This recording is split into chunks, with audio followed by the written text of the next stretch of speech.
आज हम स्मरण कर रहे हैं हिंदी के प्रसिद्ध उपन्यासकार उपेंद्र नाथ अश्क को, जिनका जन्म 14 दिसंबर 1910 को हुआ था। वे हिंदी के सर्वाधिक लोकप्रिय साहित्यकारों में से एक हैं। 1930 के दशक के दौरान वे रिपोर्टर के रूप में समाचार पत्र वंदे मातरम के लिए काम किया करते थे। बाद में उन्होंने दैनिक अखबार वीर भारत और साप्ताहिक भूचाल के लिए संपादक के रूप में भी सेवाएं दी। अश्क का जन्म पंजाब के जालंधर में हुआ था।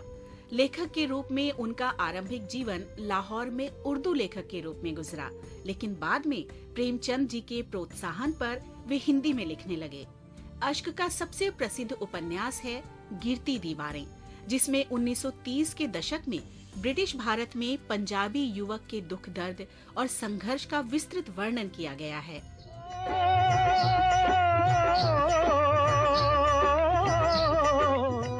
उपन्यास का नायक उस समय के दौरान सामाजिक परिवर्तन का साक्षी और प्रतिभागी है और परंपराओं का बोझ कम होने की सराहना करता है। अश्क ने 1941 से 1945 तक नाटककार और हिंदी सलाहकार के रूप में ऑल इंडिया रेडियो के लिए भी काम किया। यहाँ उनके सहयोगियों में कृष्णचंदर और सादत हसन मंटो थे। 1944 में वे प्रोडक्शन कंपनी फिल्मिस्तान के लिए संवाद और पटकथा लिखने के लिए बम्बई चले गए। वहाँ वे इंडियन पीपल्स थिएटर एसोसिएशन में शामिल हो गए और अपने सबसे चर्चित नाटकों में से एक तूफान से पहले लिखा। उस नाटक का मंचन बलराज साहनी ने किया था। ब्रिटिश सरकार ने उस नाटक पर प्रतिबंध लगा दिया था। स्वतंत्रता के उपरांत अश्क इलाहाबाद चले गए और पब्लिकेशन हाउस की स्थापना की। 1965 में उन्हें संगीत नाटक अकादमी ने हिंदी के अग्रणी नाटककार के रूप में पुरस्कृत किया। 1996 में अश्क का निधन हो गया।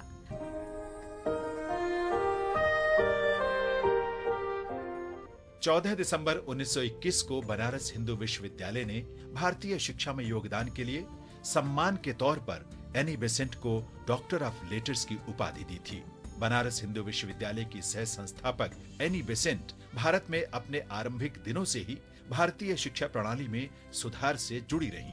1898 में उन्होंने वाराणसी में सेंट्रल हिंदू स्कूल और कॉलेज की शुरुआत की और कुछ साल बाद 1904 में उन्होंने बालिकाओं के लिए सेंट्रल हिंदू स्कूल शुरू किया। कॉलेज के कार्य में उनकी सहायता के लिए विदेश से भी विद्वान आए, जिनका उद्देश्य विद्यार्थियों के मन मस्तिष्क में भारत के गौरवशाली अतीत का संचार करना था। बाद में ये संस्थान बनारस हिंदू विश्वविद्यालय के केंद्र बन गए। हम आज मध्य प्रदेश में जबलपुर जिले के शहीद देवी सिंह गुंटिया को भी श्रद्धांजलि अर्पित कर रहे हैं। उन्होंने 1857 में भारत के प्रथम स्वतंत्रता संग्राम में सक्रिय रूप से भाग लिया। वे 30 नवंबर 1857 को शाहपुर पुलिस थाने को जलाने और जबलपुर सिवनी तथा नरसिंहपुर जिलों में ब्रिटिश ठिकानों पर हमलों में शामिल थे।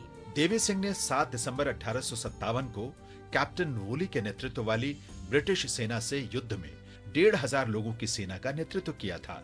अपनी सेना की पराजय के बाद वे बच निकले, लेकिन शीघ्र ही अंग्रेजों ने उन्हें गिरफ्तार कर लिया। देवी सिंह को 14 दिसंबर 1857 को फांसी दे दी गई। महान योद्धा को शत शत नमन।